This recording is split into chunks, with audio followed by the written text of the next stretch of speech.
नमस्कार, स्वागत आहे तुमचं सीमात बेस्ट किचनमध्ये। तर आज आपण बनवतोय झटपट बनणारा पुलाव। तर आज मी हिरव्या वाटणातील हा पुलाव बनवते, मटर पनीर पुलाव। खूप छान टेस्टी आणि एकदम मस्त अशी हेल्दी रेसिपी आहे आणि झटपट बनणारी। तर पहिल्यांदा आपण इथे बासमती तांदूळ घेतलेला आहे। तुम्ही कोणताही वापरू शकता, पण तो सुटसुटीत झाला पाहिजे। तर इथे 2 वाटी बासमती तांदूळ घ्यायचा आहे आणि 2 पाण्याने आपल्याला स्वच्छ धुवून घ्यायचा आहे। तांदूळ धुवून झाल्यानंतर तांदळामध्ये पाणी घालायचं आहे आणि 5 ते 10 मिनिटे भिजत ठेवायचं आहे, म्हणजे आपला मस्त असा पुलाव सुटसुटीत बनतो। आता आपण हिरव्या वाटणाची तयारी करूया। तर इथे हिरव्या वाटणामध्ये मी पुदिना, कोथिंबीर, हिरवी मिरची, लसूण आणि अद्रक घेतलेला आहे। आता मिक्सरच्या भांड्यामध्ये आपण वाटण करून घेणार आहोत। तर आपण हे सर्व घेतलेलं मिक्सरच्या भांड्यामध्ये घालूया आणि थोडंसं इथे लिंबूचा रस पिळायचा आहे, म्हणजे हिरवा कलर आहे असा राहतो, म्हणून इथे आपल्याला लिंबू पिळायचा आहे आणि टेस्ट पण फार छान लागते। तर आता इथे जर पाण्याची आवश्यकता लागली तर तुम्ही इथे पाण्याचा वापर करून ग्रेव्ही बनवू शकता। तर इथे आपली मस्त ग्रेव्ही तयार झालेली आहे पेस्ट। या पेस्टचा तुम्ही कलरही बघू शकता, जसा आहे तसा हिरवागार राहिलेला आहे, म्हणून थोडासा लिंबूचा रस पेस्ट बनवताना घालावा। तर आता इथे मी सर्व साहित्य घेतलेलं आहे पुलाव बनवण्यासाठी।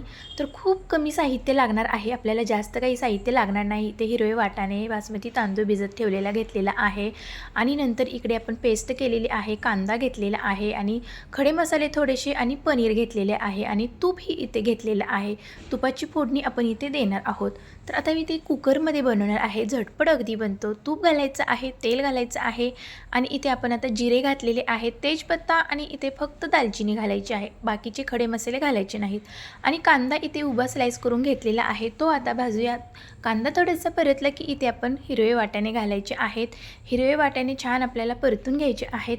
आता जी आपण पेस्ट बनवलेली होती हिरवी, ती आपण आता इथे पेस्ट घालायची आहे। तर इथे आपण हिरव्या वाटणातील पुलाव बनवणार आहोत, म्हणजे मसाले भात बनवणार आहोत।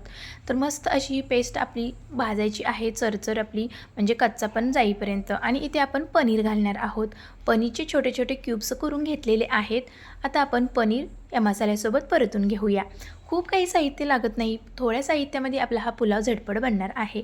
आता जो आपण बासमती तांदूळ भिजत घातलेला होता, तो आपण आता या मसाल्यामध्ये घालूया आणि मसाल्यामध्ये हा तांदूळ आपल्याला परतून घ्यायचा आहे। परतून झाले की इथे आपण पाणी घालणार आहोत। तर इथे 2 वाटीला 1.5 वाटी पाणी घालायचं आहे, तरच आपला मोकळा सुटसुटीत भात होईल, गिचका होणार नाही। तर गरम पाणी इथे वापरायचं आहे, हे लक्षात ठेवा।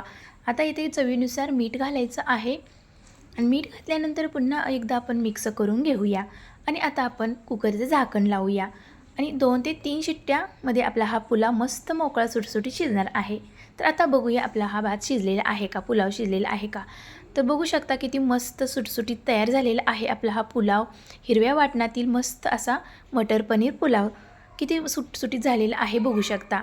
तर आता आपण डिशमध्ये सर्व करून घेऊया। तर हिरव्या वाटणातील हा पुलाव खूप चविष्ट लागतो आणि हेल्दी रेसिपी आहे। जर तुम्ही करत असाल तर ही खूप महत्त्वाची रेसिपी आहे। तुम्ही डाएट प्लॅनमध्ये हा पुलाव बनवून खाऊ शकता। हेल्दी आणि टेस्टी पण आहे आणि कमी साहित्यामध्ये आहे। तर हा मटार पनीर पुलाव तुम्हाला कसा वाटला, हिरव्या वाटणाची रेसिपी आवडली असेल तर लाईक, शेअर, सबस्क्राईब करायला विसरू नका। थँक्यू।